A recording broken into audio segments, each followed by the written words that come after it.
Magandang umaga sa ulo ng ating mga tampok na balita. Ilang bagong senador na naiproklama ng Commission on Elections nagsalita na kaugnay ng impeachment ni Vice President Sara Duterte. Davao City Representative Pulong Duterte nais ni Vice President Sara na maging contender sa House Speaker o Minority Leader. Commission on Elections may panawagan sa mga bagong halal na mambabatas kaugnay ng pagrepaso sa mga batas panghalalan.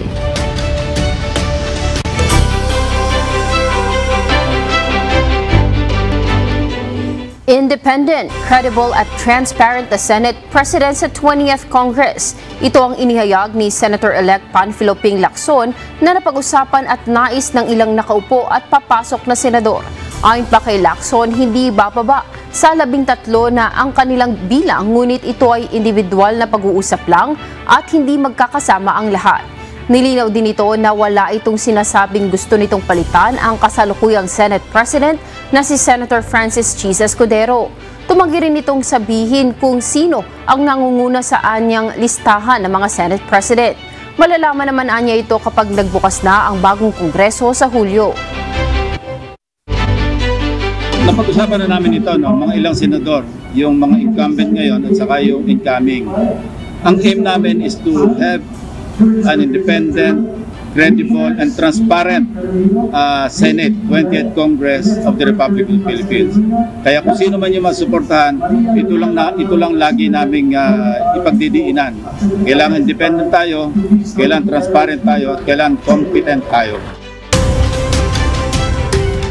Nagsalita na rin kaugnay ng mga kasalukuyang isyu ang ilang bagong senador na naiproklama ng Commission on Elections o COMELEC. Isa sa mga pangunahing itinatanong sa mga ito ang pagsasagawa ng impeachment sa Senado kay Vice President Sara Duterte. Ang detalye sa report ni Asher Cadapan Jr. Impeachment proceedings kay Vice President Sara Duterte ang isa sa mga unang hamong kakaharapin ng mga bagong halal na senador sa 20th Congress.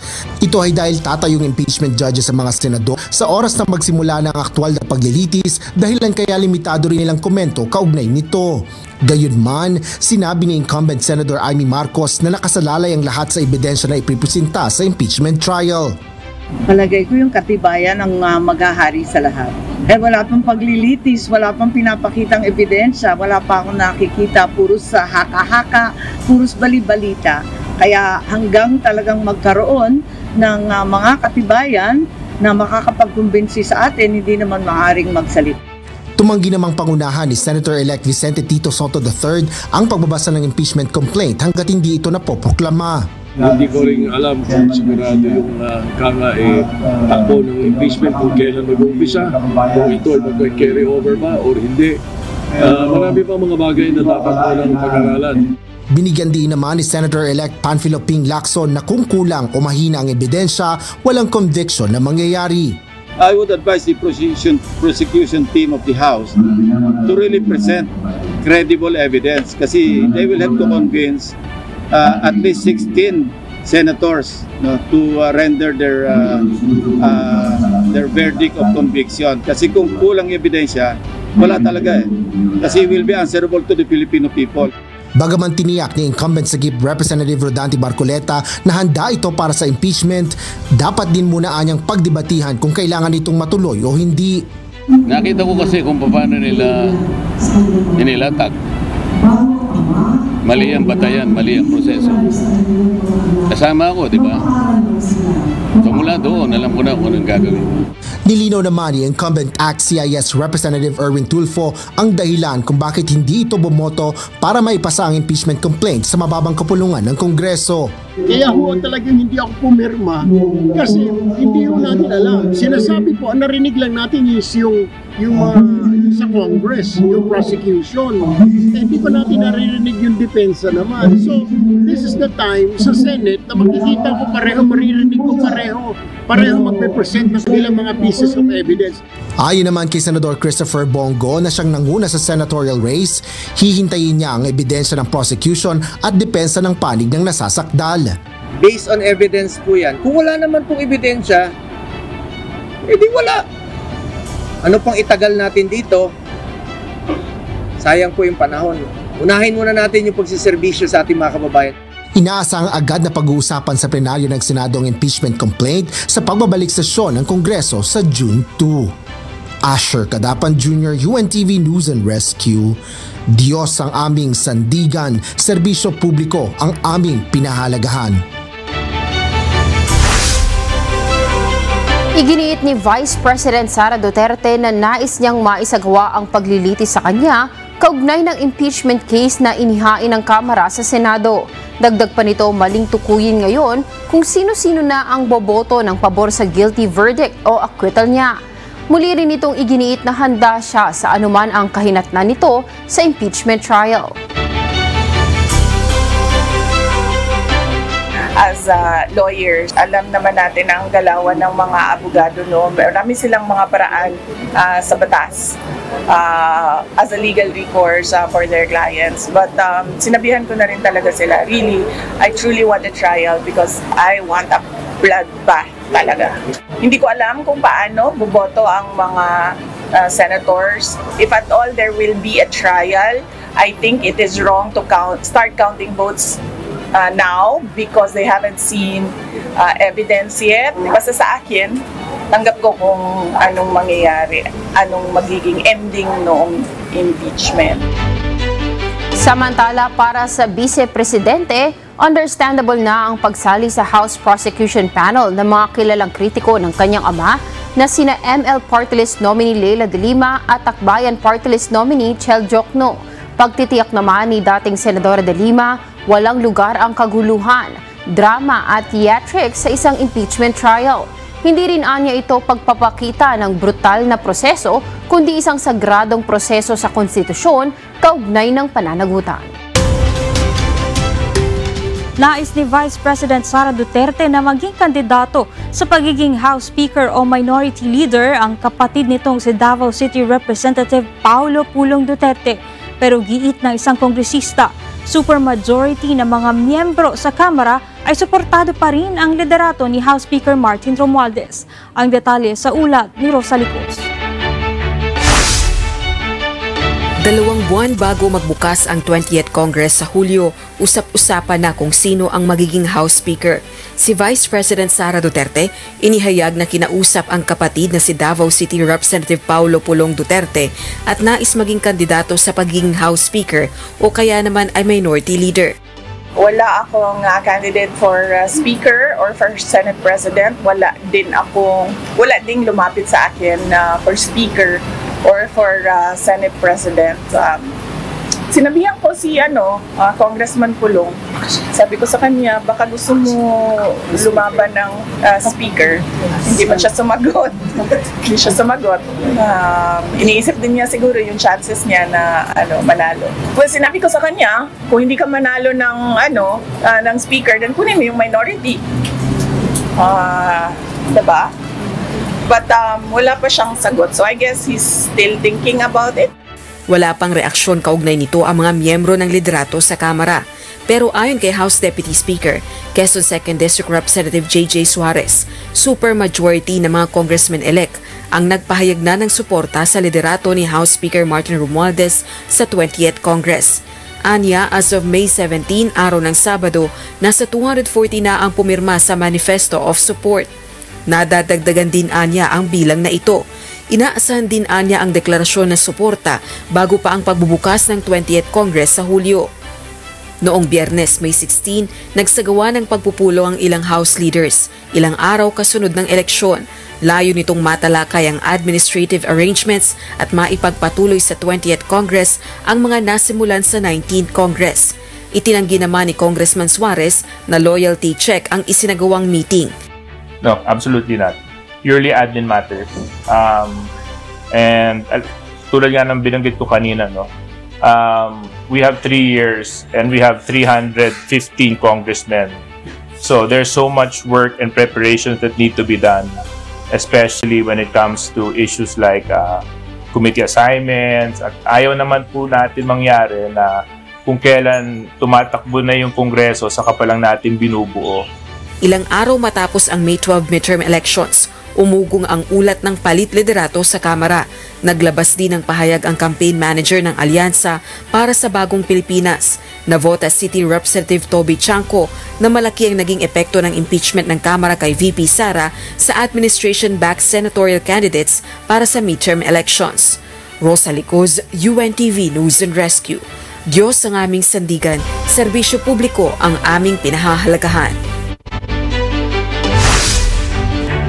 May panawagan ang Commission on Elections o COMELEC sa mga bagong naihalal na mga mambabatas kaugnay ng pagrepaso sa mga batas panghalalan.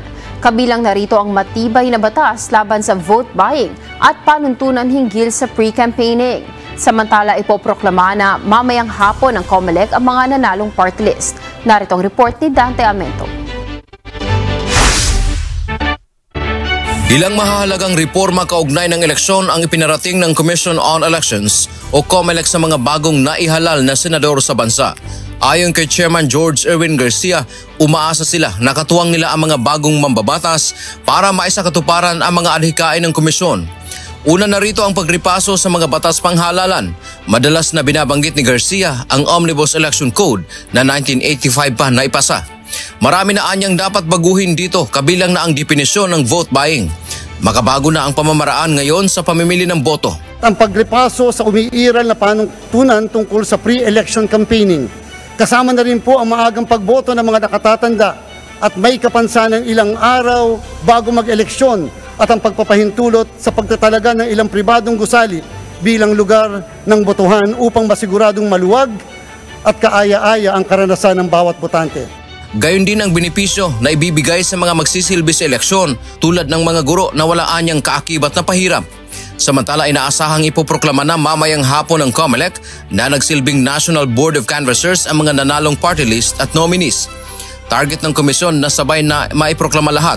Mahigit 60 seats ang nakalaan para sa party list sa bababang kapulungan ng Kongreso. Gagawin ang proklamasyon sa The 10th City ng Manila Hotel. Dante Amento, UNTV, News and Rescue. Diyos ang aming sandigan, serbisyo publiko, ang aming pinahahalagahan. Nakatakdang bumisita si Vice President Sara Duterte sa kanilang mga taga-suportang overseas Filipino workers sa Doha, Qatar bilang bahagi ng pagdiriwang ng kanyang kaarawan at pasasalamat. Samantala, itutuloy naman sa iba't ibang bansa ang mga pagkilos na may panawagang ibalik sa Pilipinas si dating Pangulong Rodrigo Roa Duterte. Narito ang report ni Gladys Toabi.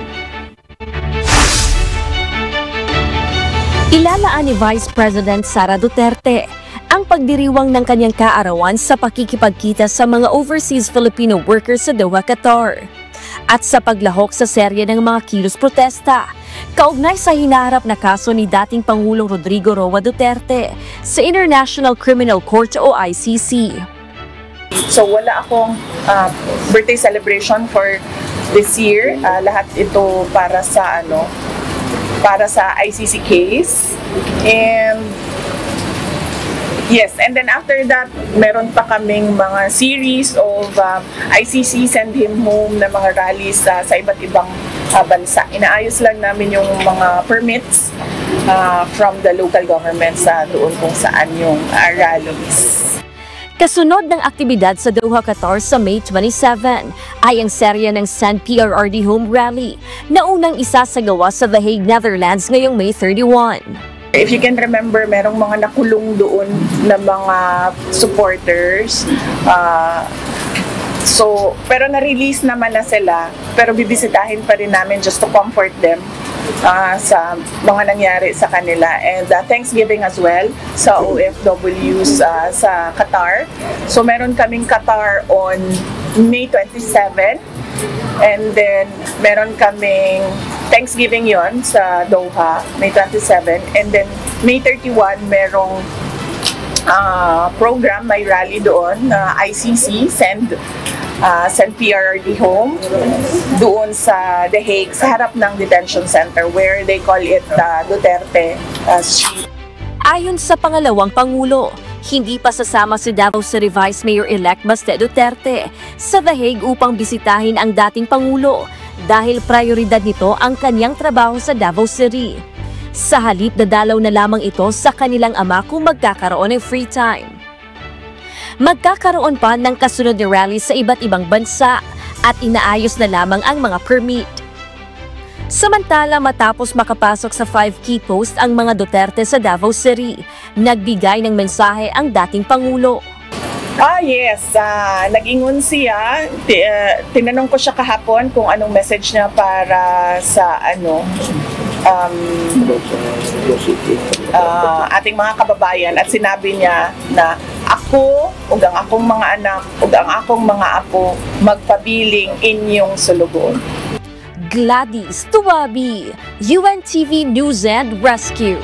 Diyos ang aming sandigan, serbisyo publiko ang aming pinahahalagahan.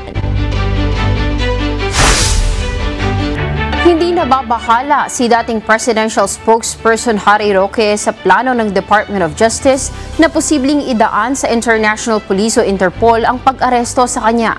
Ayon kay Roque, wala pa siyang natatanggap na warrant of arrest kaugnay ng kasong qualified human trafficking na isinampalaban sa kanyang kliyente na si Cassandra Ong at sa 48 iba pa. Ang detalye sa report ni Ryan Lacanlale. Kumpiyansa si dating presidential spokesperson Atty. Harry Roque na hindi siya mapapauwi ng Pilipinas kahit pa humingi ng tulong ang Department of Justice sa International Police o Interpol. Ito'y kasunod ng inilabas na warrant of arrest ng Regional Trial Court Branch 118 ng Angeles City kaugnay ng kasong qualified human trafficking na may kinalaman sa operasyon ng Lucky South 99, isang pogo hub sa Porac, Pampanga.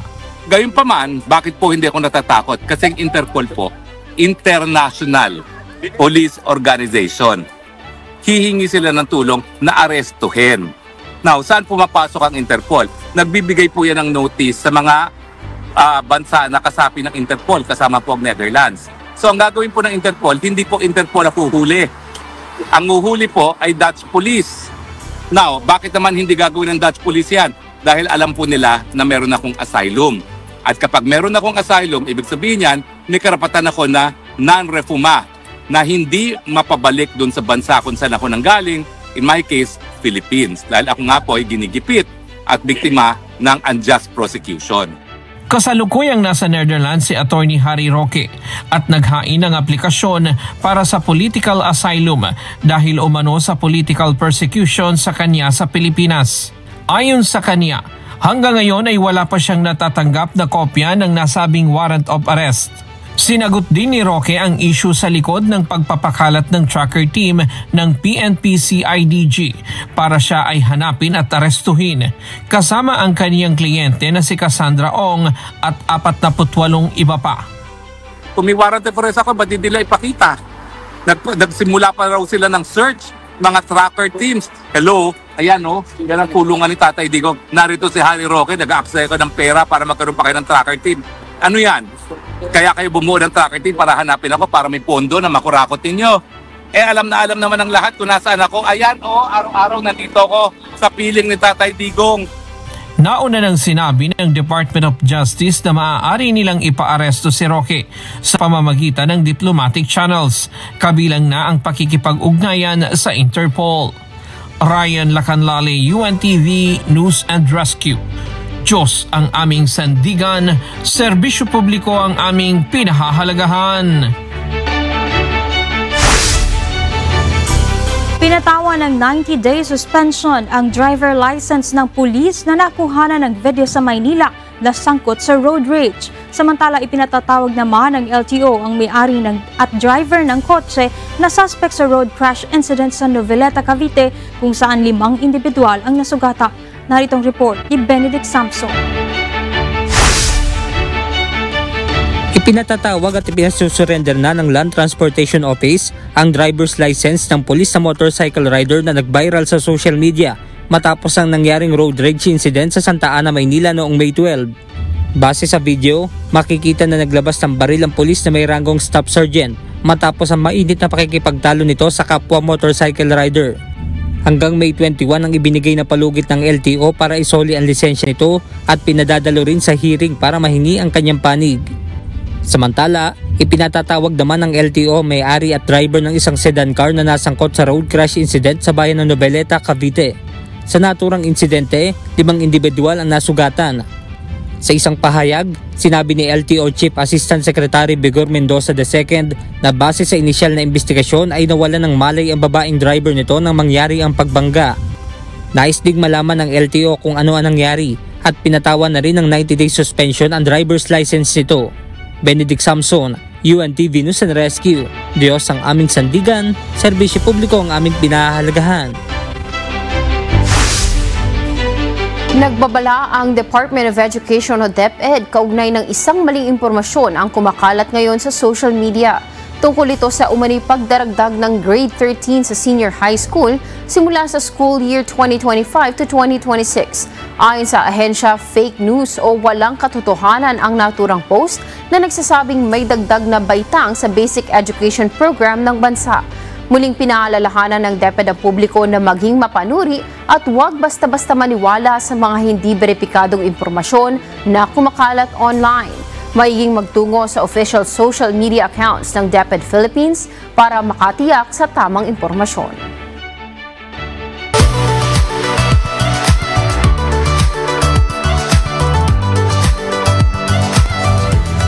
Narito ang lagay ng trapiko sa iba't ibang lugar sa bansa. Dito po sa EDSA Bagong Baryo, makikita po natin sa ating screen. Maluwag po ang daloy ng mga sasakyan sa papunta ng monumento, gayon din naman po sa papunta ng Balintawak.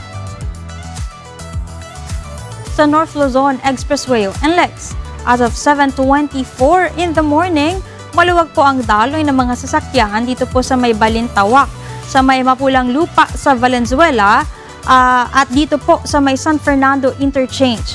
Ngunit sa mga dadaan po ng Bukawi ay unti-unti na pong dumadami ang mga sasakyan at nagkakaroon na po ng konting build-up at bumabagal na po ang daloy ng mga sasakyan pagdating dito sa may Kawayan Interchange. Nagkakaroon na rin po ng kaunting pag-ipon ng mga sasakyan dito po sa may Mindanao Toll Plaza.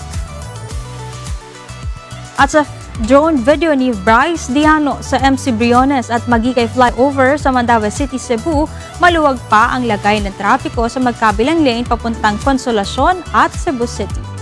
At yan ang ating traffic update sa oras na ito.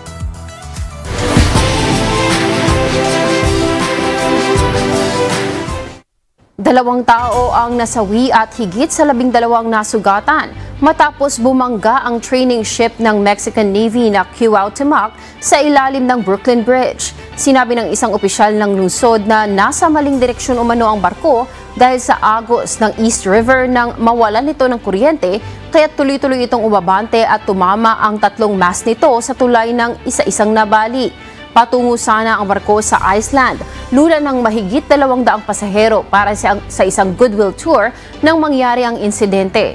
Kinumpirma naman ni New York City Mayor Eric Adams na walang pinsalang tinamo ang 142-year-old bridge at muli nang binuksan sa publiko. Isa ang nasawi at 4 ang nasugatan sa pagsabog ng bomba sa labas ng American Reproductive Center sa Palm Springs, California. Itinuring ng Federal Bureau of Investigation o FBI ang insidente bilang isang intentional act of terrorism. Ayon sa mga ulat, ang suspect na si Guy Edward Bartus ay tumututol umano sa in vitro fertilization o IVF na inaalok ng nasabing klinika. Pinaniniwalaang ang pagsabog ay sanhi ng malaking improvised explosive device na sumira sa ilang gusali at naramdaman hanggang 1 milya ang layo. Kinumpirma ng ARC na ligtas ang kanilang mga laboratorio, itlog at embryo habang patuloy pa rin ang investigasyon ng mga otoridad.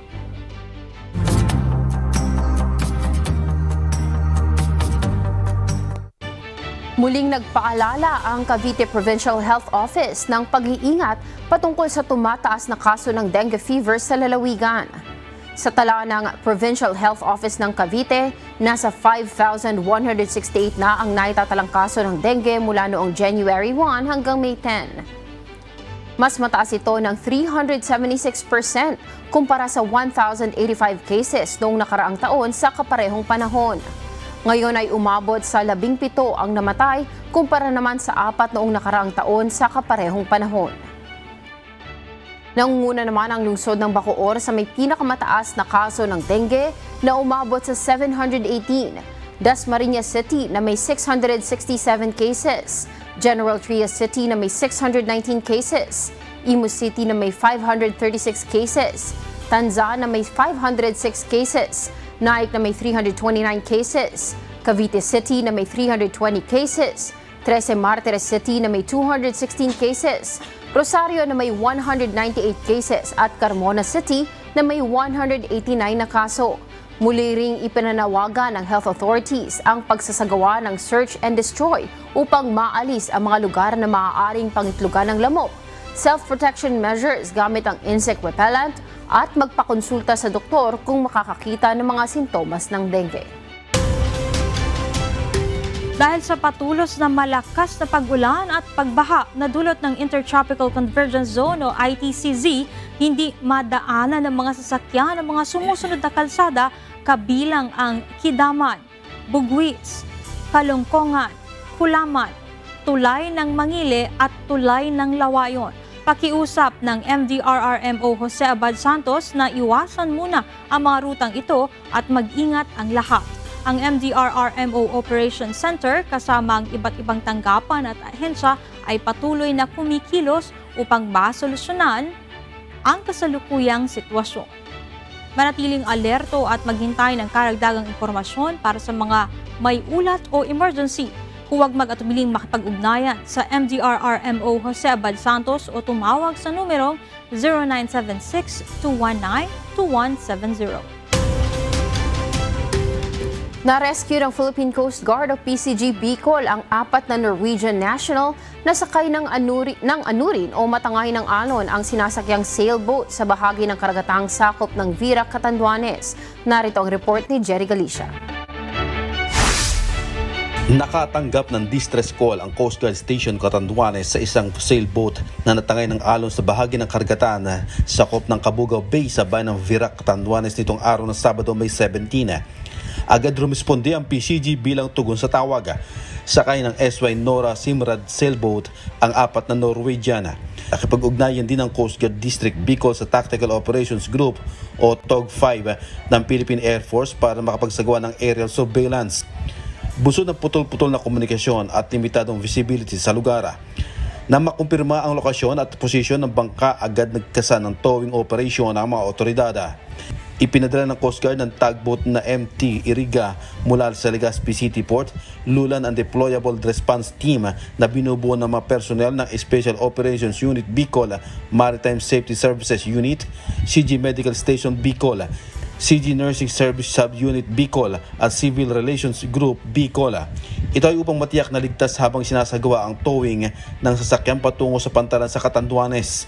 Binigyan agad ng medical evaluation mula sa CG Medical Station Bicol sa pagdaon sa pantalan at lahat ay nasa maayos na kalusugan.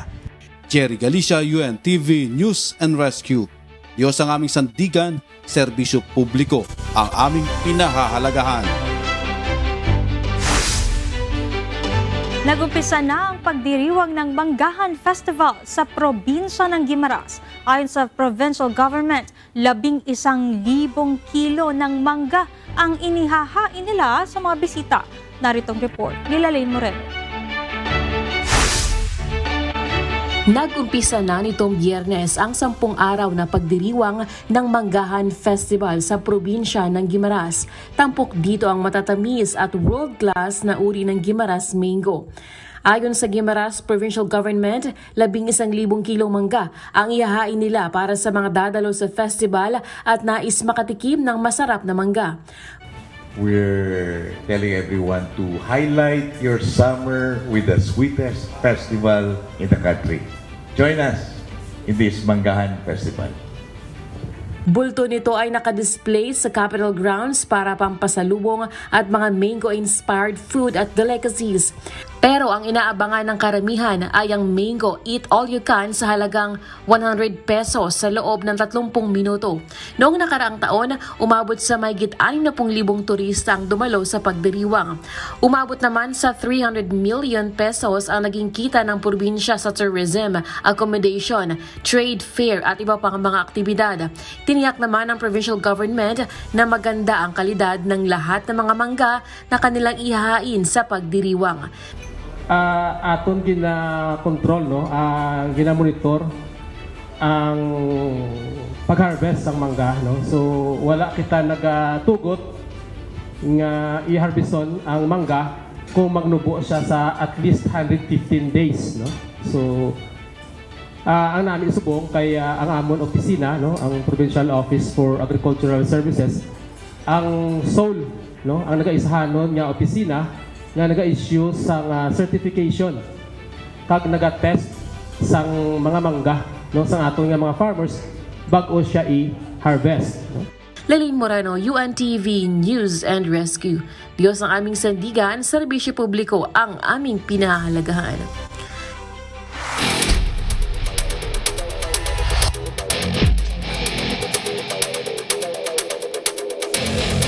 Patindi ng patindi ang pagpapakitang gilas ng bawat koponan sa second round ng UNTV Volleyball League.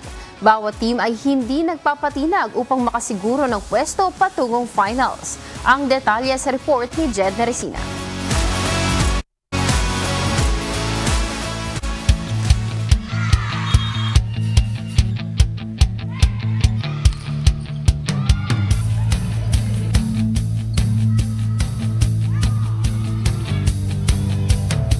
Wagi sa 4-set match ang BFP Lady Firefighters kahapon sa kanilang laban sa AFP Lady Gunner.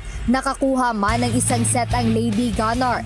Hindi nagpatinag ang Lady Firefighters at tinapos ang match sa scores na 26-28, 25-22, 13-25 at 22-25. Malaking bagay yung panalo na yon kasi talagang kailangan naming makapasok doon sa top 2. So napakalaking bagay po yung panalo namin ngayon, sir.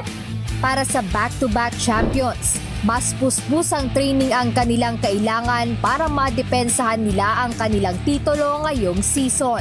Kailangan kasi may defend namin yung crown, so may pressure talaga na kailangan mapanalo namin yung the rest of the games. Kailangan namin mag number 2 or number 1. So dahil nga siguro kailangan pang magpursige para makapasok kami sa top 4.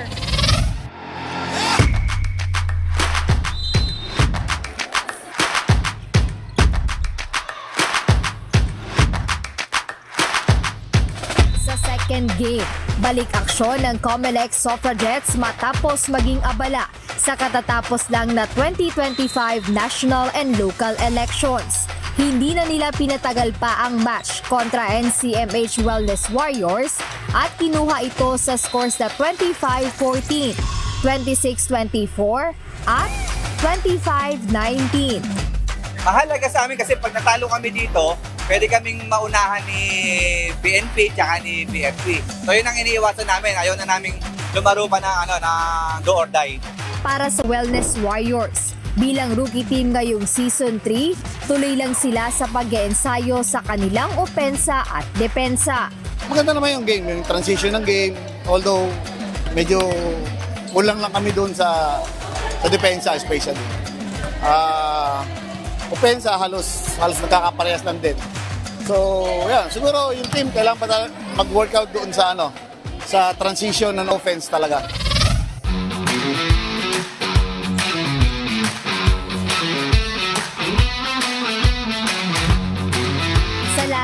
Kahapon, hindi na rin hinayaan ng PNP Lady Patrollers na makakuha ng isang set ang DFA emissaries.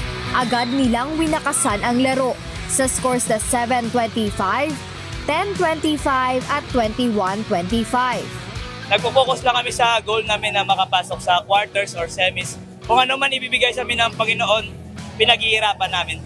Aminado naman ng emissaries na hindi naging madali ang laban nila kontra sa PNP. Wala, hard service talaga yung kalaban namin. Then kahit tararin namin yung receive, anong magagawa namin? Mas experience yun.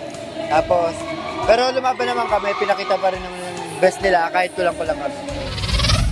Abangan ang huling set of games sa second round ng UNTV Volleyball League Season 3 sa darating na Miyerkules, May 21 live pa rin sa Paco Arena.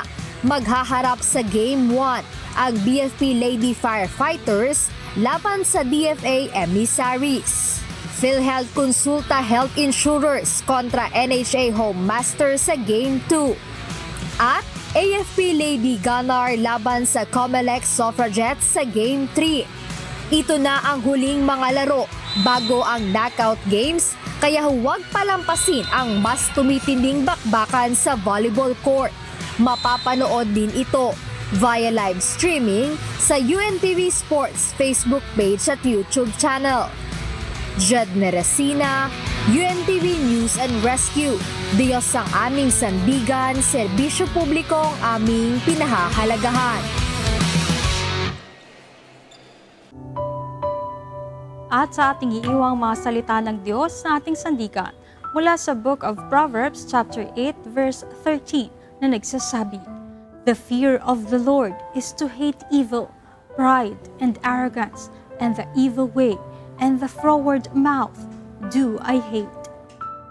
Ang pagkatakot sa Panginoon ay ipagtanim ang kasamaan, kapalaluan at kahambugan at masamang lakad, at ang masamang bibig ay aking ipinagtatanim.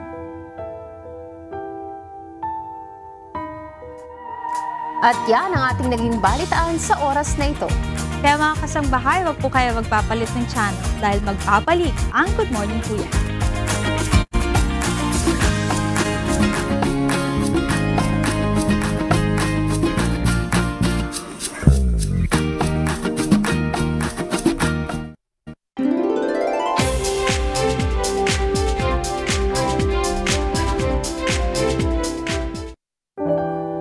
Feeling overwhelmed?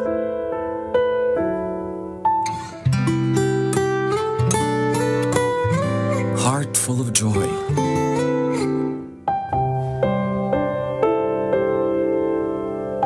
Or just need a moment to breathe?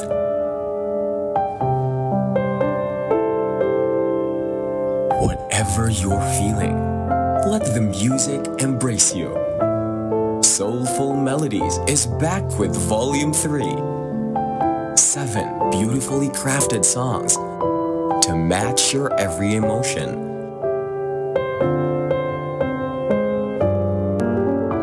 Soulful Melodies Volume 3 is now available in all your favorite digital streaming platforms.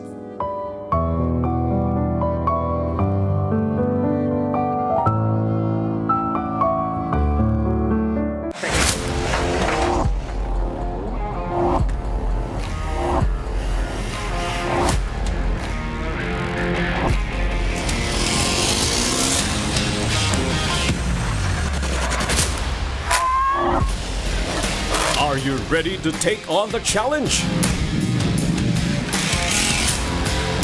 To conquer 44 off-road obstacles with speed, precision, and charity. This is the Manibela Challenge Season 2. The race begins on May 27, 2025 at K-Dirac, Orani, Bataan. Gear up, hit the track, and ride for a greater cause. Register now.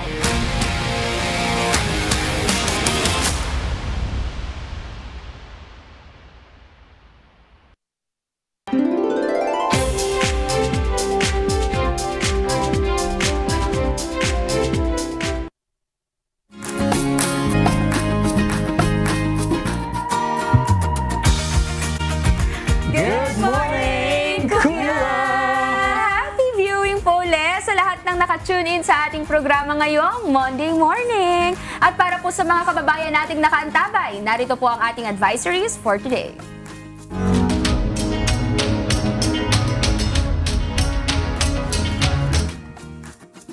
Oil price update po muna para sa mga kasangbahay nating motorista. Not so good news po dahil magpapatupad ng big time oil price hike ang mga kumpanya ng langis ngayong linggo. Sa pagtaya ng oil industry players, tataas ng piso at 60 sentimos hanggang piso at 80 sentimos ang presyo ng bawat litro ng diesel. Samantala, ang gasolina naman at kerosene ay madaragdagan ng piso at 10 sentimos hanggang piso at 30 sentimos kada litro. Kaya magpa-full tank na po kayo bago pa ipatupad ang oil price hike bukas. Ito na naman, nagbabalik na naman ang mga oil price. Pero nakakatawa kanina, hindi masyadong traffic sa daan. Hindi ko lang alam kung bakit. Baka maaga ka lang. Hindi, yun yung yung regular ko na alis. Siguro dahil wala nang masyadong estudyante. Oo, baka. Ay, kasi nakabakasyon na yung iba. Kaya hindi na sila nakakadagdag ngayon sa traffic. Okay lang muna, kahit pa paano, doon sa mga nagko-commute ng mga estudyante pala, bawas muna sa mga baon ng mga nagpapabaon ng pamasahe. Itong kasi oil price hike na naman. Sana pagbalik ng klase pala, bumalik na mag-equilibrium na naman itong mga presyo ng gasolina natin para naman di naman hirap yung mga estudyante nga kasi iba. Yun kaya nga kasi syempre isa yun sa malalaking feeling ko isa yun sa mga malaking budget ng baon din Minsan kasi yung baon mo sa school, pwede mong daling galing bahay, di ba? Nagluto sa bahay, baunin mo. Pero yung pamasahing hirap. Naalala ko dati yung pamasahe ko nasa 70 pesos, ang baon ko 50 lang.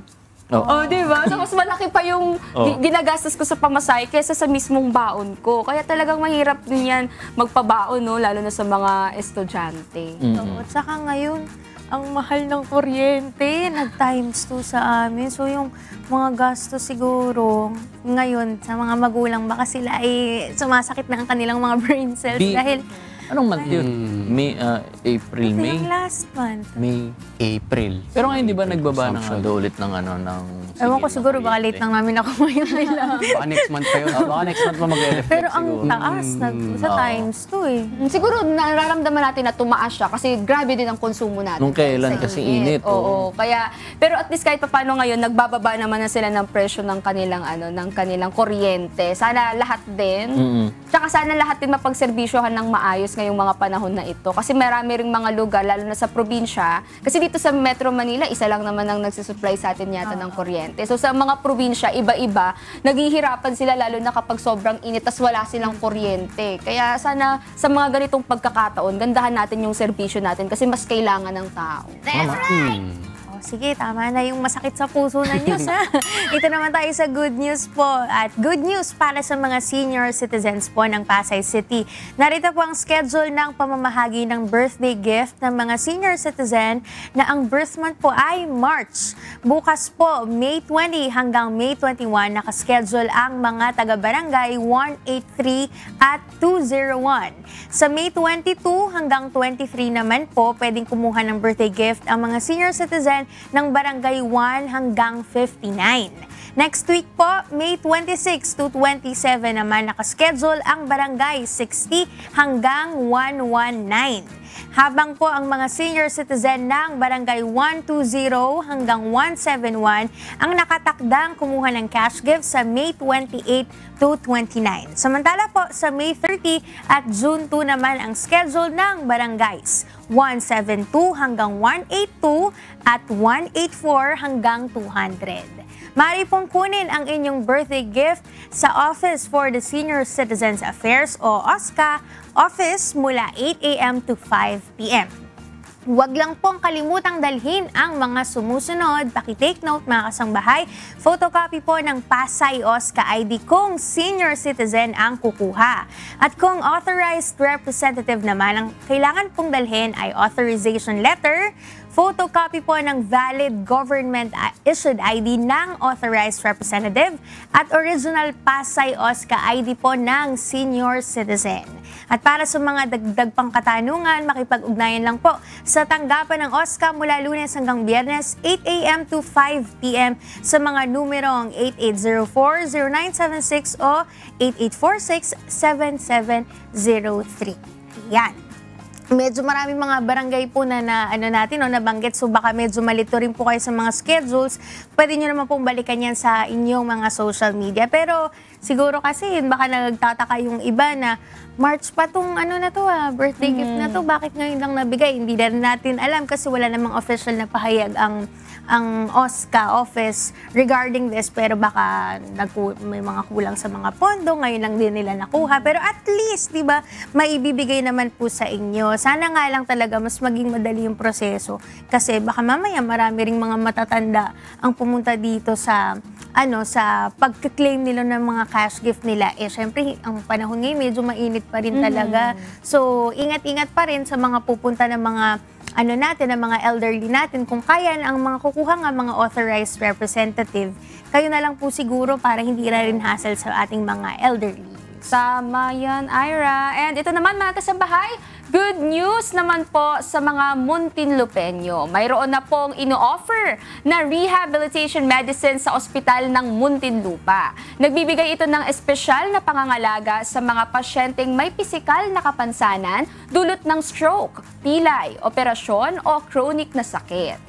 Cardiopulmonary rehabilitation, cancer rehabilitation, critical care rehabilitation, electrotherapy, geriatric rehabilitation, low-level laser therapy, musculoskeletal rehabilitation, neurologic rehabilitation, pediatric rehabilitation, physical therapy evaluation, psychiatric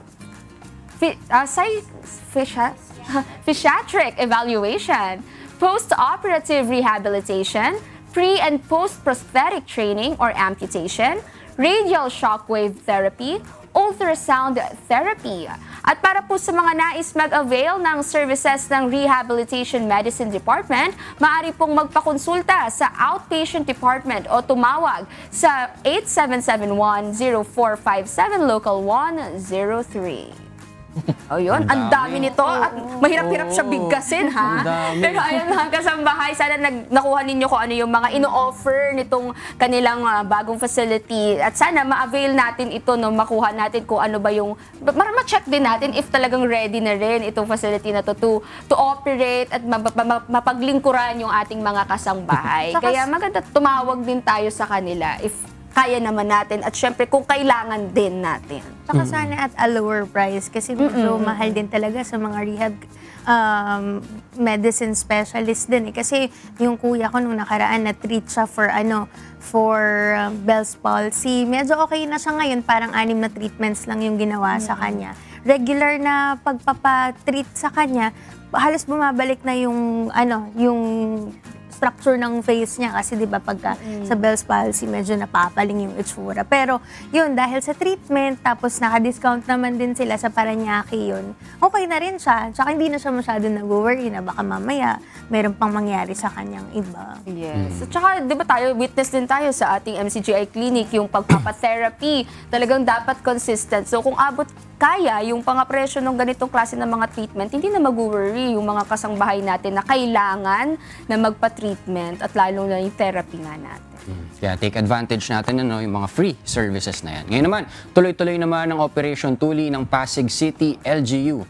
Kaya sa mga batang lalaki na 9 to 15 years old na gustong magpatuli, magpa-register na sa pinakamalapit na Barangay Health Center sa inyong lugar mula po 8:30 a.m. hanggang 12 noon. 150 slots lamang po ang available sa kada schedule. This week po, narito po ang schedule para sa pagpapatuli. Ngayong araw, ang venue po ay sa Pinagbuhatan High School. Bukas naman po ay sa Manggahan Elementary School.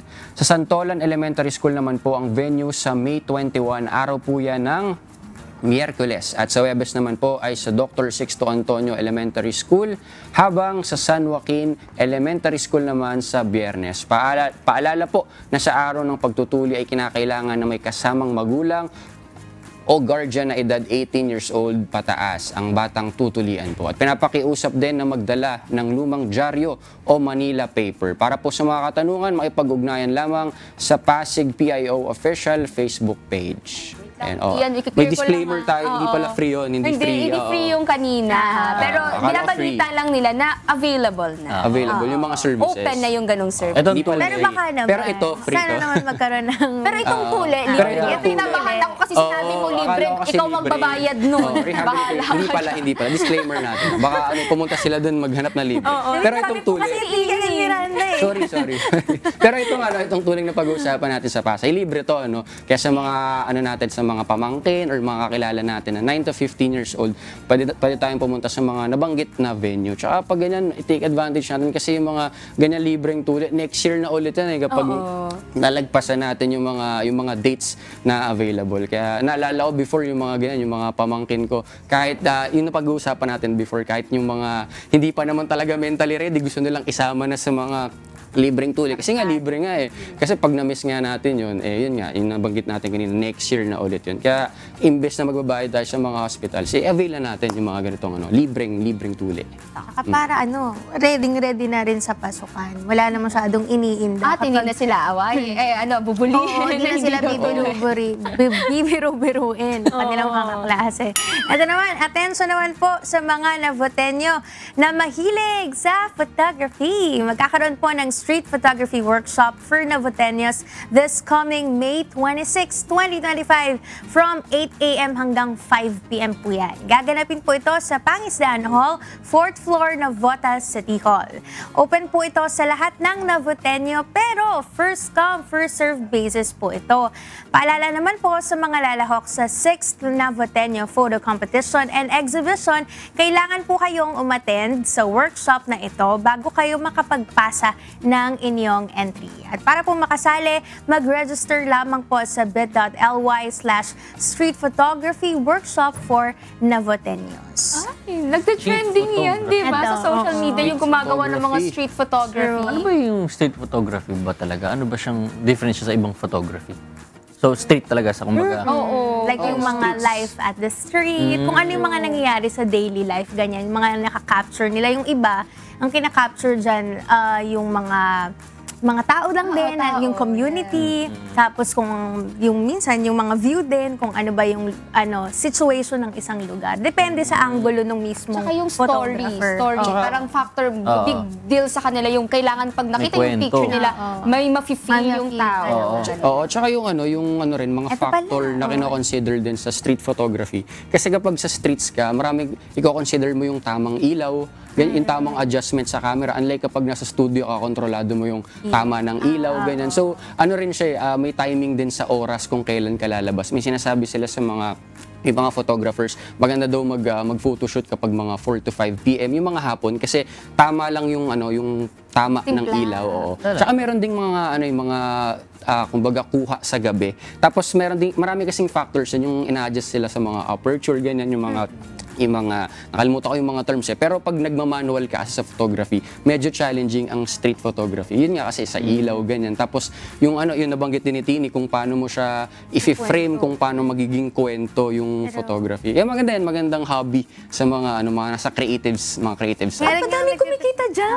Oo, sa ganyang klase ng sabi ko nga sa social media, sikat na sila. Yung parang magkakausap lang sila ng tao, gusto nilang kuhanan. Yung parang yung mga vlog. Saka yung ngayon na what I see versus what I took. Ito yung nakita niya, tapos ipagka meron na siyang pinakita na yung kuha niya mismo, iba pala yung angulo, tapos parang meron na siyang storya.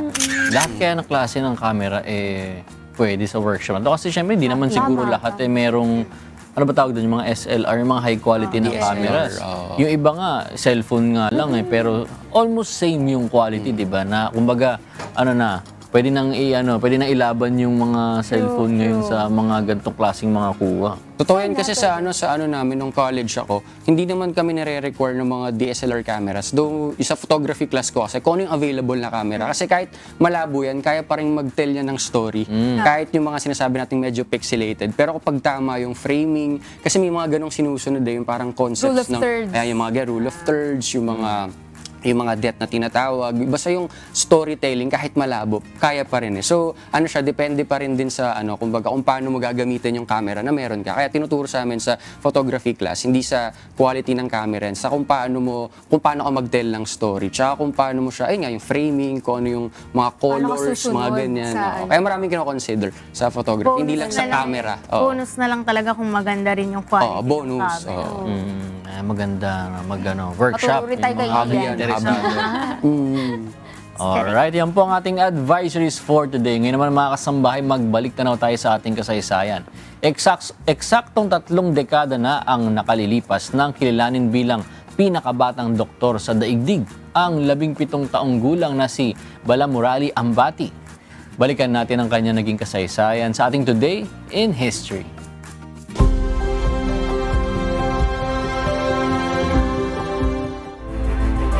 May 19, 1995, sa araw na ito ay nagtapos sa Mount Sinai School of Medicine sa New York City, USA, ang 17 taong gulang na si Balamurali Ambati at naging pinakabatang doktor sa kasaysayan. Si Balamurali Ambati ay ipinanganak sa India noong July 29, 1977. Ang kanyang ama ay isang engineering professor, samantalang ang kanyang ina naman ay isang Tamil linguist at mathematician. 3 taon lamang siya nang ang kanyang pamilya ay magtungo at permanenteng manirahan sa Estados Unidos. Ayon sa kanyang mga magulang, natutunan ni Balamurali ang calculus nang siya ay 4 na taong gulang lamang.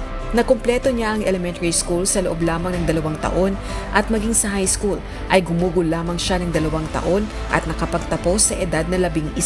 Nag-aral siya sa New York University at makalipas lamang ang 2 taon ay nakagraduate siya at kasunod dito ay pumasok sa Mount Sinai Medical School at nagkamit ng doctorate degree noong May 19, 1995 sa gulang na 17.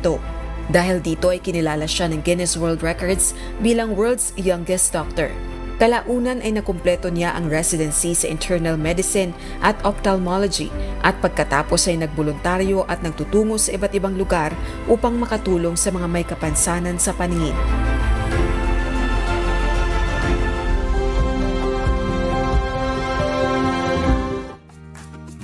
Hindi ko kinaya na 4 years old, nagka-calculus na siya. 4 years old? Parang nagpipit-pitang pa kami ng nanay ko noon para lang sa 1 plus 1 and 2 plus 2. Diba? Tapos siya nagka-calculus pa na lang siya. tayo ng alphabet nun. True. At sa age na 11, graduate na siya ng high school. 11? 11 years old. Tapos 11 pumasok siya sa years New York University, 13 years Grabe old. Para sa naman. biology. Mag-aaral siya ng Tipid biology. yung magulang sa pagpapaaral dito, no? 2 taon lang pinasok bawat level. At ang ano pa dito, siguro, nakakuha pa siya ng scholarship Ang dahil tindi. sobrang talino niya, di ba? Kaya parang, wow, sana all.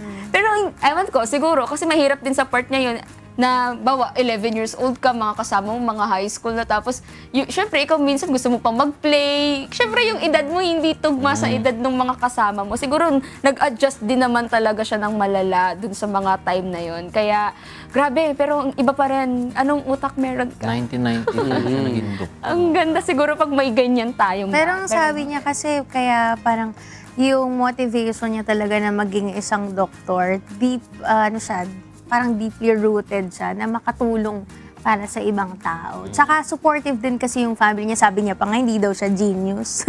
Ano lang daw siya, sinuportahan lang daw talaga siya ng mga magulang niya. Pero siguro given din talaga na mayroong gift talaga sa kanya kasi sobra siya yung unang-una na youngest doctor sa buong mundo, di ba? 17 years old. Tapos nung 24 years old siya, yun na, doon na siya naging specialist sa mata na ophthalmologist. Tapos nakatuwa nga kasi meron din sila dito sa Pilipinas na natulungan isang 10-year-old na babae na halos hindi na daw nakakakita yun, parang half ng buhay niya. Siguro nung 5 years old siya, nagkaroon daw kasi ng aksidente. Tapos ang sabi ni Dr. Ambati, pinalitan daw nila ng lens tapos nakakita na yung bata. Tapos ang nakakatuwa pa, sabi niya, yun daw yung isa kasi sa nagmo-motivate sa kanya na magkaroon ng impact sa tao, sa research niya or sa mga surgery niya. Kapag meron siyang natulungan, kahit isa lang daw doon, win na daw para sa kanya. Kaya parang talaga makikita mo sa kanya na ang focus talaga niya, hindi yung profit, hindi yung lang siya, sumikat lang siya. Gusto niya talagang tumulong sa tao.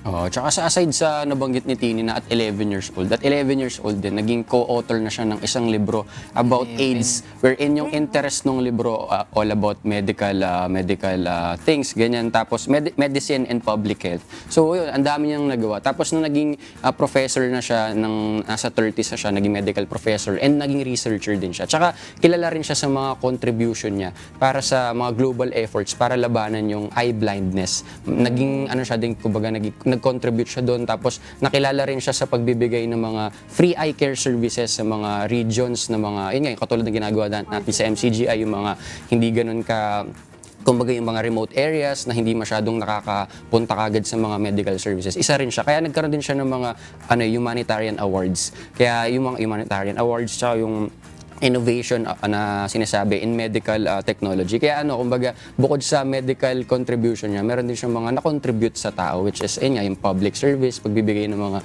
free eye care services sa mga nangangailangan ng mga tao. Kaya ang kulang mga naging contribution niya sa medical field. Kumbaga, additional na lang para sa kanya yung mga awards and recognitions na nakukuha niya, kasi talagang sentro ng kanyang pagiging doktor ay yung public service. Isipin mo nga naman, 11 years old, high school ba tama? Tapos 13 siya college. Kung isipin natin on average, yung mga nag-aaral talaga ng medicine, yun, ganun katagal para maging doktor. 11 years, ganun. 10, 11 years. Tapos isipin mo, wala pa siyang 20 years old, wala pang 2 dekada na bubuhay. Doktor ka na. Grabe yung din niya, siguro yung passion din talaga kasi niya, dedication niya doon. Kasi kung kunyari wala naman talaga doon yung puso mo, hindi mo magagawa yun. Kahit na sabihin natin matalino ka, 'di ba? Meron nga mga matatalino pero hindi naman hindi na sinatsaga, hindi ginagawa. So walang nangyayari doon sa talino nila.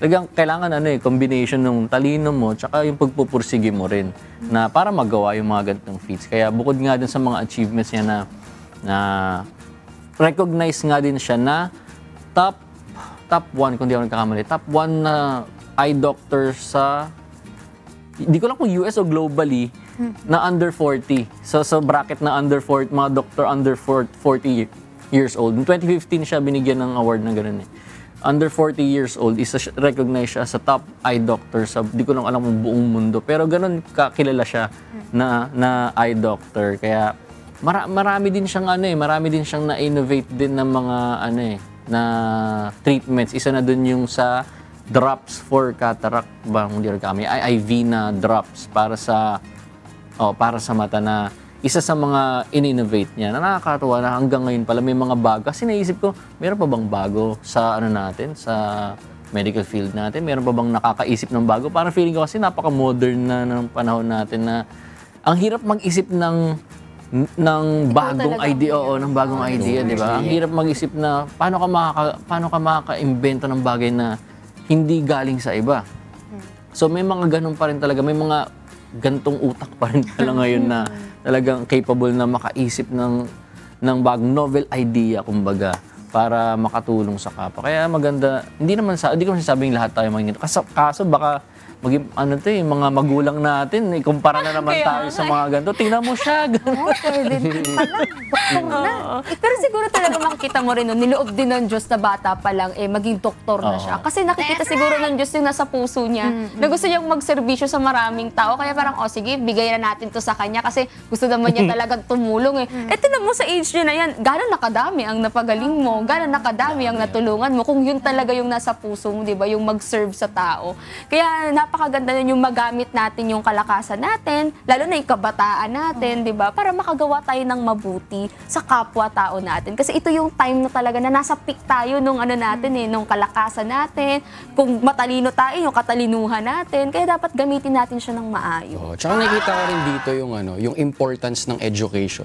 Kasi parang may time dati na parang napaisip what if yung mga bright minds na tao, kumbaga hindi nila nare-reach yung potential nila kasi hindi nga sila nakapag-aral, wala silang opportunity para makapag-aral. Kaya nakikita ko yung importance na kapag sa mga pagpapatakbo ng gobyerno, wag nating babawasan yung education, yung budget sa education kasi napaka-importante na nila. Lalo yung mga free education katulad na itong recently lang, di ba, yung mga free tuition fees sa mga state universities, which is helpful sa mga estudyante. Kaya yun, nakita ko yung, kumbaga, parang importance ng, kumbaga, education para sa mga bata, di ba? Kasi, para makita din natin yung potential and makatulong in return sa sa community and sa society, diba? Tsaka yan nang minsan ang naiisip ng bata, nagbibigay sa kanila ng hope para mabago yung buhay nila. Kaya wag natin ipagkait sa kanila yung edukasyon, diba?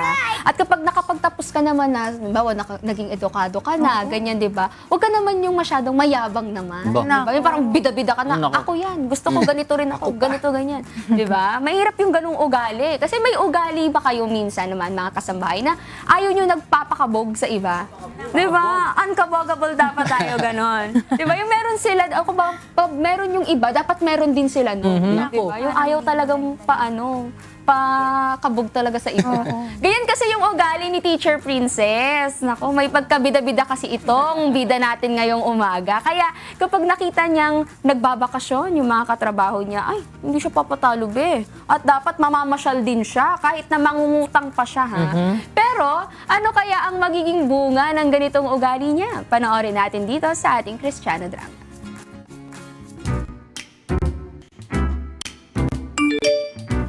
Tahimik lang talaga ang bay ko. Kaso nakita ko sa Facebook yung isang co-teacher ko na nagbabakasyon sa ibang probinsya. Ang saya-saya, kaya uminit talagang ulo ko. Kasi hindi pwedeng malangan ako ng mga yun. Nagbakasyon sila tapos ako nakalalan dito. Kaya umutang ako sa mga kaibigan ko. Dinalaman ko nag-travel sila by train. Kaya nag-grab ako para lamang ako sa kanila. Nagpunta ako around the city para masosyal sa probinsya. Tapos nakita ko yung isang co-teacher ko pumunta sa beach. Syempre hindi ako nagpadaig. Kaya nag-boat ako, uy. Yung isa ko pang co-teacher naglakad-lakad sa nature. Kaya nagmadali akong pumunta sa isang malaking park dito. At dahil bida-bida ako, sinend ko sa group chat naming mga co-teachers yung mga picture at nagkunyari akong wrong send ako. Char! Kaya nagsorry ako sa kanila. Ang hindi nila alam, ginawa kong photographer yung Grab driver. Habang nagsuscroll ako sa Instagram, nakita ko ulit yung isang post ng co-teacher ko. Aba, kumakain ng seafood buffet. Para hindi ako malamangan, naghanap din ako ng social na restaurant. Kaya ayun, nagpicture ako at kumain mag-isa. Sabi ko sa driver, kain ka muna dyan sa tabi-tabi. Nakita ko yung video ng isang co-teacher ko na bumili ng magagandang damit. Para hindi ako huli sa latest fashion, bumili din ako ng tie dress at naglakad-lakad akong parang model. Feel na feel ko talaga yon para ako isang prinsesa. Prinsesa na maraming utang. Ha!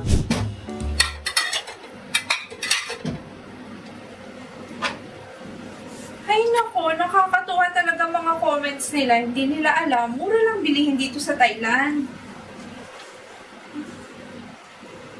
Dear teachers, how are you doing everybody? I'm sorry to tell you that the new school director will not rehire all the foreign teachers. He would like to apologize for what happened. Ah! Paano mga utang ko? Paano ko mababayaran? Hello, girl. Pasensya ka na, ha? Baka pwede mo kong matulungan. Hello, girl. Kamusta? Mukhang masayang-masaya ka sa mga adventure mo, ah. Pero, bakit parang malungkot ka ngayon? Anong problema? Kasi nawalan kami ng trabaho. Iba na yung nagmamanage ng school. Hindi na kami marirehire. Baka pwedeng makisuyo na dyan muna ako sa apartment mo. Kahit isang buwan lang. Huwag kang mag-alala kapag nakahanap ako ng trabaho. Lilipat din ako agad. Ganun ba? Nakaawa naman kayo dyan ng mga katrabaho mo. Biglaan kong nawalan ng work. O sige girl, welcome ka dito sa bahay ko. Pagtiisan mo na lang kasi maliit lang siya.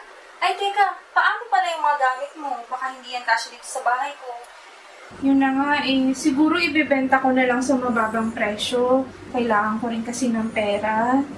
Tama girl. Huwag kang mag-alala. May awa ang Diyos. Kapag ka nakahanap ka na ng new work mo, eh, makakabawi ka rin. Sige, pumunta ka lang dito ha. Message mo na ako anytime. Salamat, girl, ha? Ay, 2 weeks na. Simula nang lumipat ako dito. Wala pa ring hiring.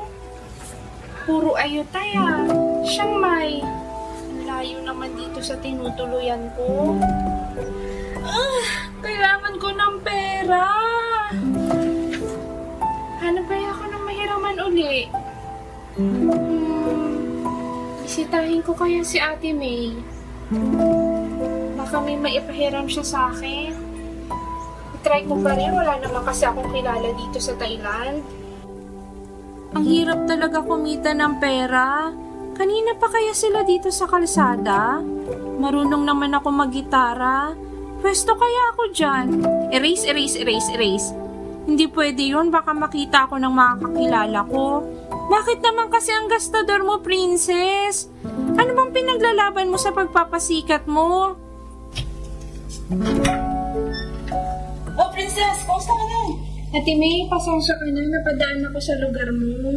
Hindi, okay lang yun kasi bihira naman ako magkabisita. Hindi ka, pasok ka. Kumusta ang buhay, teacher? Ate, dediretso na kita ha. Kailangan ko ng tulong. Naghahanap kasi sana ako ng mahihiraman. Hindi na kasi ako na-rehire sa dati kong trabaho. Ate, baka may aplam kang pwede kong ma-applyan. Nakakalungkot naman ang nangyari sa'yo. Pero wala akong alam na school na may hiring eh. Pero hanapan kita ng gaya ng trabaho ko as nanny tutor. Nanny tutor pa ng trabaho mo? Pero kung may hiring dyan ate, sige, applyan ko na rin. Mas okay na yun kaysa walang trabaho. Sige, pag-isipan mo habang nag-aantay ka ng work. Mag-nanny ka muna. Matt! Paabot ng aking wallet. Ito nga palang konti kong may tutulong sa'yo. Pagkasyahin mo na ha, kasi konti lang po. Ate, maraming salamat talaga. Hayaan mo, pag nagkatrabaho ako, may ibabalik ko agad sa'yo to. Hindi, wag mo nang bayaran. Kasi alam mo, awa ng Diyos, noong ako nagsisimula dito sa Thailand, madami din ang tumulong sa akin. Ate, malaking tulong to para sa akin. Salamat talaga ha. Sa Diyos ka una magpasalamat. Salamat sa Diyos.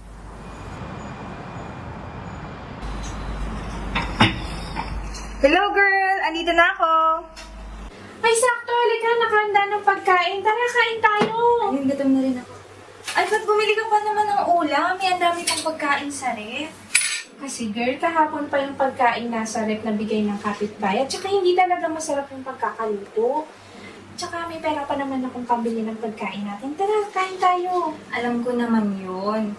Pero dapat matuto kang magkasya sa iyong tinatangkilik. At saka hindi naman tayo pabayaan ng Diyos sa ating mga kailangan at hindi rin naman niya tayo pagkukulangin. Isipin mo na lang kapag iniinit mo to, makakatipid ka ng 50 ba?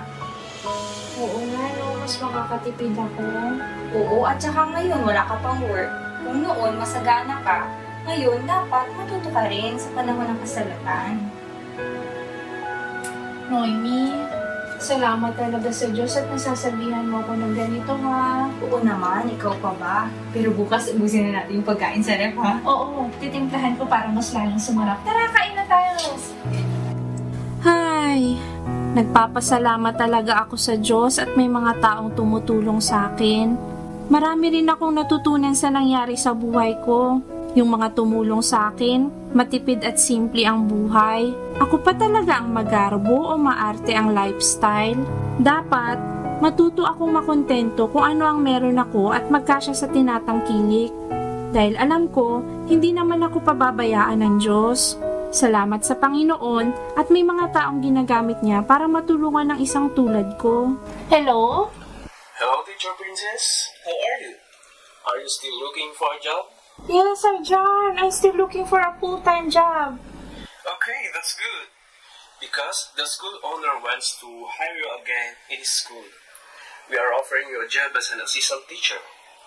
Also, you will have a part-time job as a tutor to the school owner's daughters. Would you like to take the job? Yes, Sir John. I'll grab the opportunity. Thank you very much. Okay, Kyle. Hope to see you soon. Good ka. Salamat sa Diyos.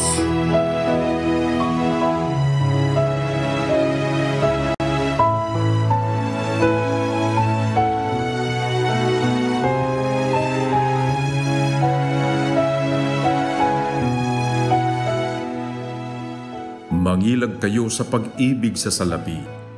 Mangagkasya kayo sa inyong tinatangkilik, sapagkat siya rin ang nagsabi, Sa anumang paraan ay hindi kita papagkukulangin, sa anumang paraan ni hindi kita pababayaan. Hebreo 13:5. Marunong akong magpakababa at marunong naman akong magpakasagana. Sa bawat bagay at sa lahat ng bagay ay natutuhan ko ang lihim maging sa kabusugan at maging sa kagutuman at maging sa kasaganaan at maging sa kasalatan. Filipos 4:12.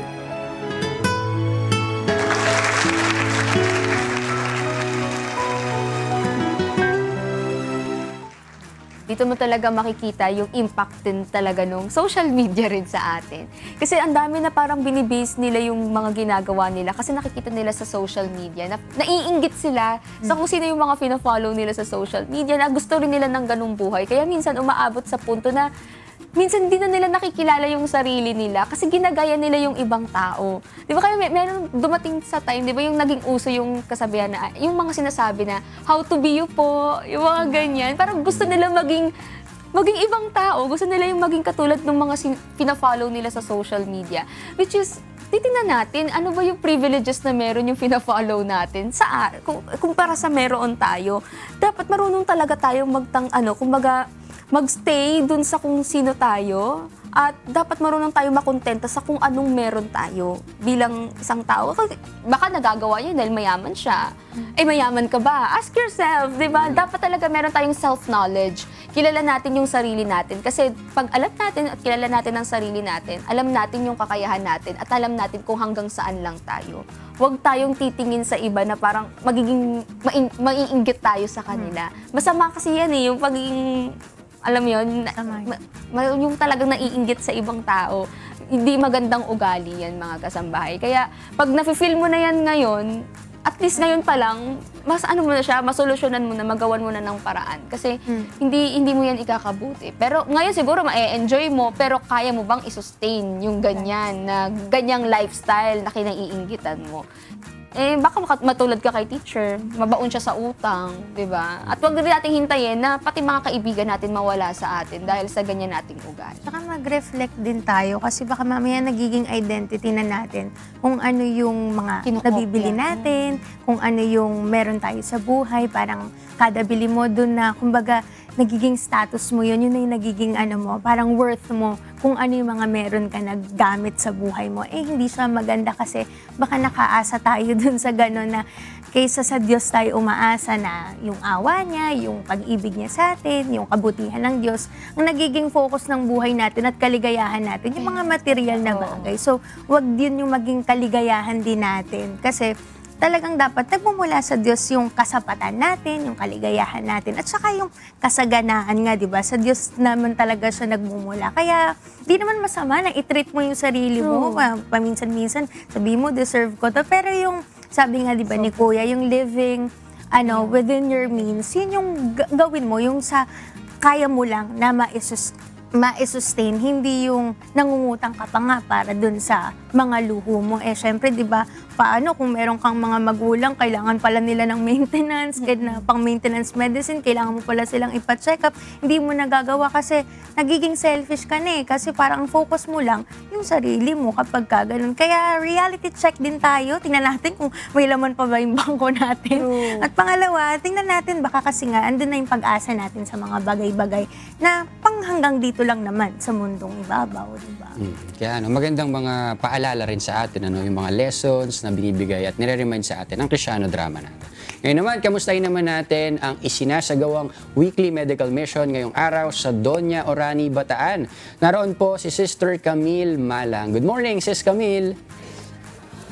Yes, good morning Kuya and good morning rin sa iyo, Brad Ian. Live pa rin po tayo dito sa ating MCGI Clinic sa Doña Orani, Bataan kung saan ongoing pa rin po yung pagbibigay natin ng iba't ibang libreng medical services para po sa ating mga kababayan dito sa Bataan. At dahil hanggang alas 9 po ay open ang ating registration, welcome pa rin po yung ating mga nagpaparegister o yung mga dumadating nating kasambahay para po sa makapagpalista po sila at makapag-avail po ng medical services na ino-offer natin. So ito pong ating mga kasambahay na dumarating ngayon, Brad Ian, or yung mga patients po natin, ay hindi lamang po nanggaling dito sa Barangay Doña. So maging sa Karatig Bayan, sa Karatig Barangay po, meron po tayong mga dumadayo pong kasambahay dito para po makapagpa-check up po, lalo na po yung may mga dinaramdam and yung mga nagpapa-check up po para makakuha po ng kanilang pang-maintenance na gamot. Ayan po, from MCGI Pharmacy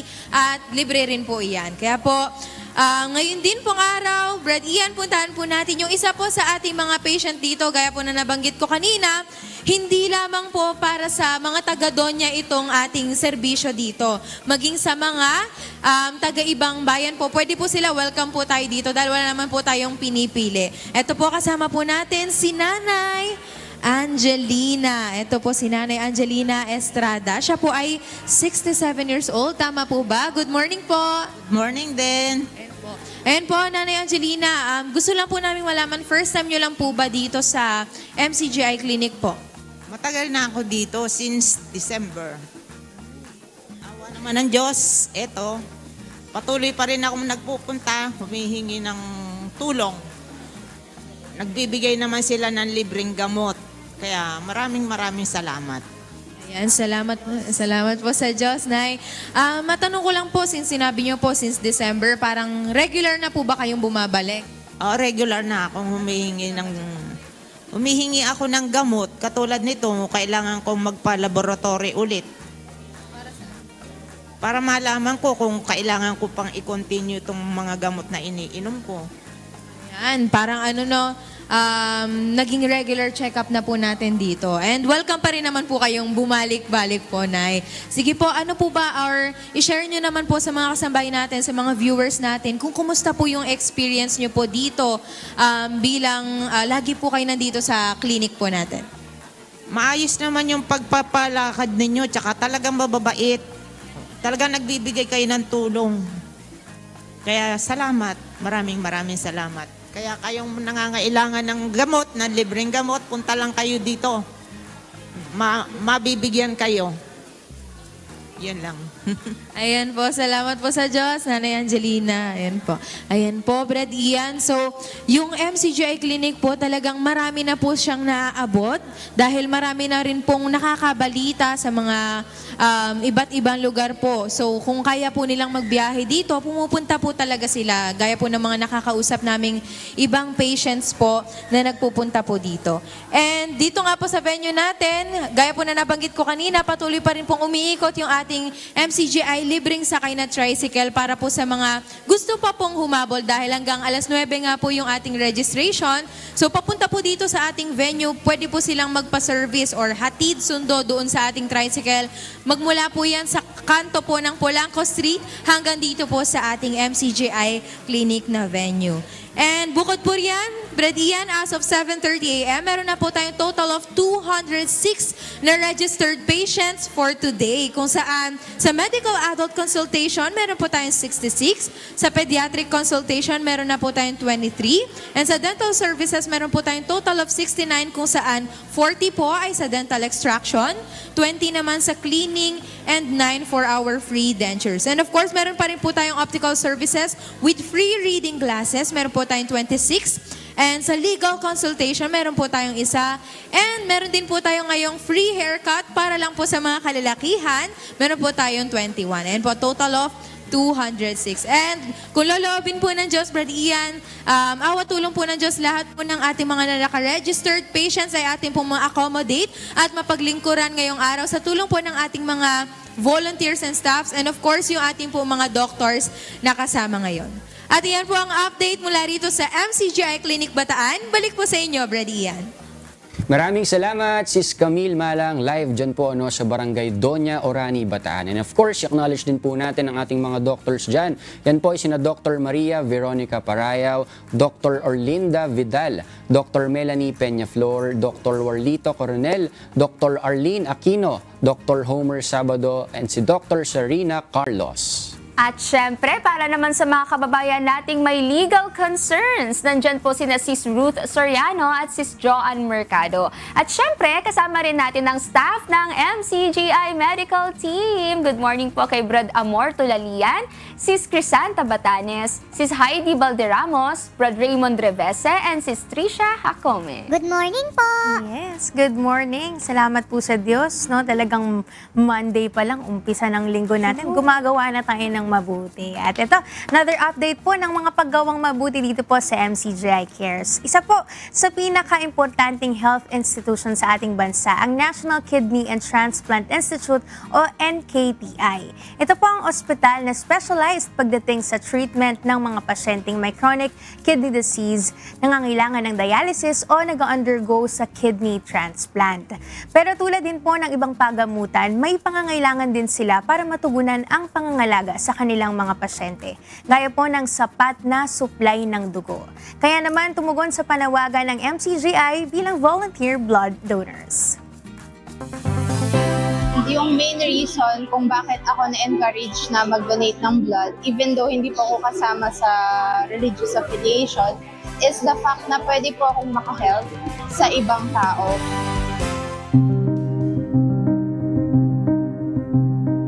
Ang mga pasyenteng sumasailalim sa dialysis ay dumaranas ng iba't ibang komplikasyon.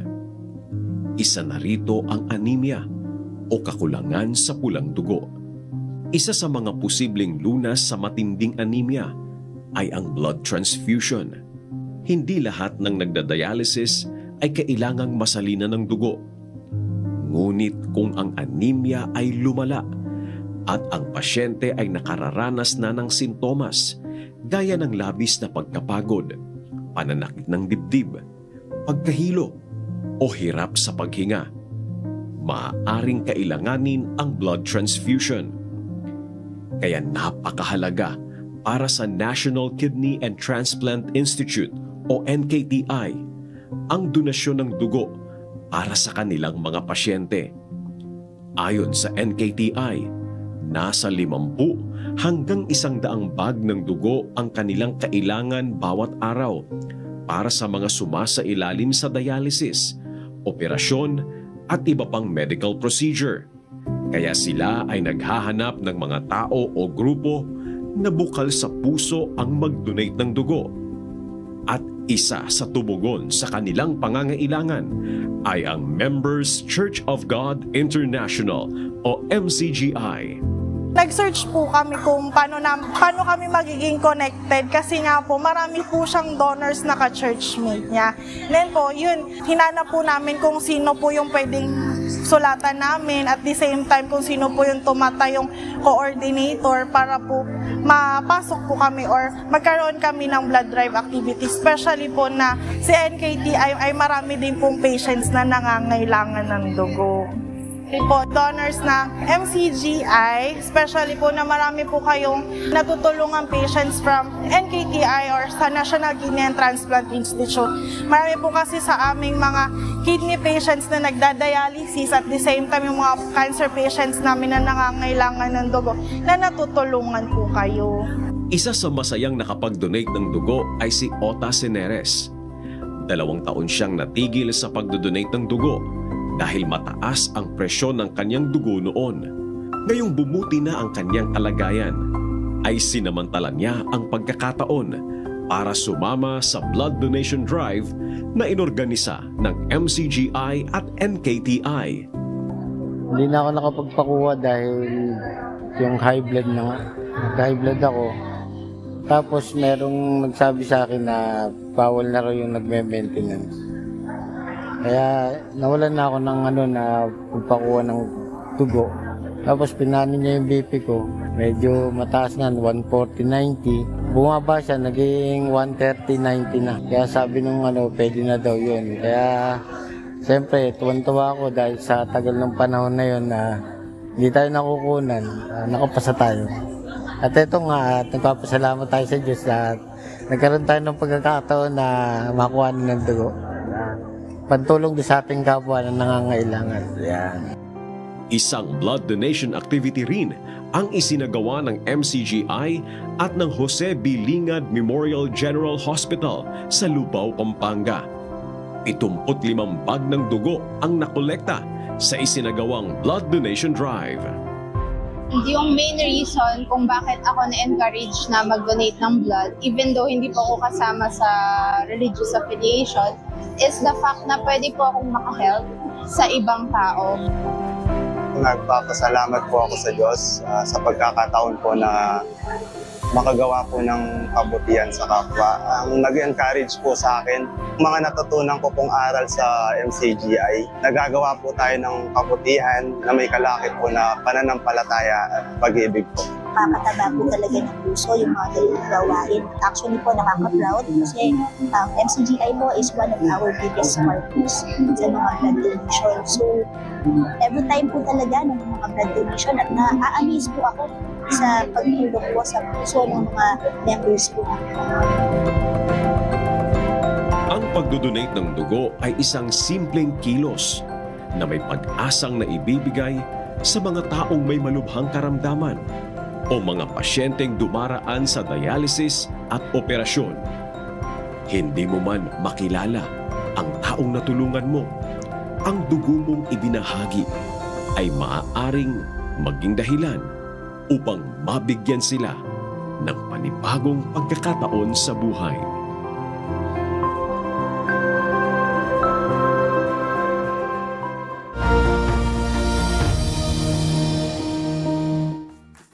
Salamat sa Diyos, no? Pero ganun pala kadami din yung supply ng dugo na kinakailangan sa NKTI. NKTI pa lang to, 50 to 100 bags daily ng dugo ang kailangan nila. So, kailangan talaga yung kung makakapag-donate talaga tayo, take natin yung opportunity, lalo kung pwedeng-pwede naman tayo, fit talaga tayo, no, nakapasa tayo dun sa mga screening, no, mag-donate tayo kasi, maaari talaga tayong makapag-save ng ating mga kapwa without knowing na kung sino ba yung na-save natin. Pero yun, no, nakakatuwa, salamat sa Diyos kasi makikita mo rin na humahanap talaga ng lingap dun sa magagandang loob. Kasi naturuan tayo ng Diyos sa MCGI na magmagandang loob sa ating mga kapwa, kahit hindi natin sila kilala. At proud ako, mga heroes ang katabi ko, mga nagdo-donate ng dugo. Salamat sa Diyos. Sana ako din in the future. Soon. Pataba pa daw konti. Pataba pa. Madali lang yan. Tuturuan kita.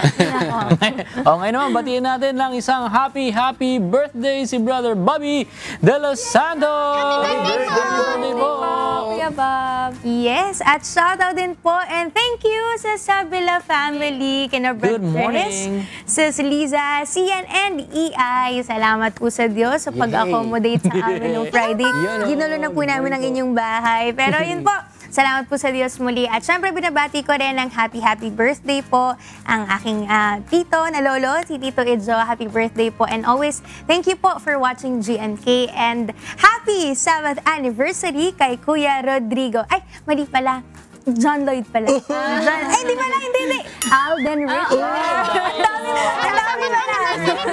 Happy Sabbath, Kuya. Happy Sabbath din po. And syempre gusto ko rin batiin ng happy Sabbath anniversary si Kuya Sam Baldo. Happy Sabbath anniversary po. And also, are you looking for high-quality skincare that won't break the bank? Visit Beauty Works Plus Aesthetics Lounge and Training Center, located at Rizal Avenue in Taytay, Rizal, and the Big Orange Building in Caloocan. They offer a wide range of beauty treatments and also provide certification through fast-track training programs and test the NC2 options. A big thank you to Ms. Glenda Vasquez for taking such great care of my skin. Beauty Works Plus, affordable treatments, amazing results. And Dr. Joseph Lee would like to thank Genesis Organic Spirulina. Ito ay isang uri ng superfood na siksik sa protina, vitamins, and antioxidants na kailangan ng ating katawan. Ito ay 100% organic and natural at walang malansang amoy, kaya sigurado kang high quality. Sigurado may complete nutrition ka everyday with our trusted superfood, Genesis Organic Spirulina. For increase in orders, contact 0977-688-5730. Also available online in selected Mercury Drug outlets. And thank you po sa Natural One Salon for making my hair healthy and looking great. Alam niyo ba mga kasangbahay, sila lang po ang one and only hair salon in the Philippines that offers no harsh chemical treatments, 100% all-natural organic hair color options at walang haircut for women. You can check them out at Natural One Salon on Facebook and other social media platforms. Natural One, ang #1. And we would like to thank Lendason Gas Corporation, your partner for all industrial and special gases needs. Their other products include regulators, welding and cutting outfit, centralized supply and manifold system, and pipeline installation. For inquiries, please contact them at 8824-0867 and 8824-9360. Maraming salamat po uli sa lahat ng mga nanood sa atin simula kanina sa ating Rise and Shine segment with Kuya Daniel. Bukas, magkita kaya tayo muli, God willing, dito lamang sa Good Morning!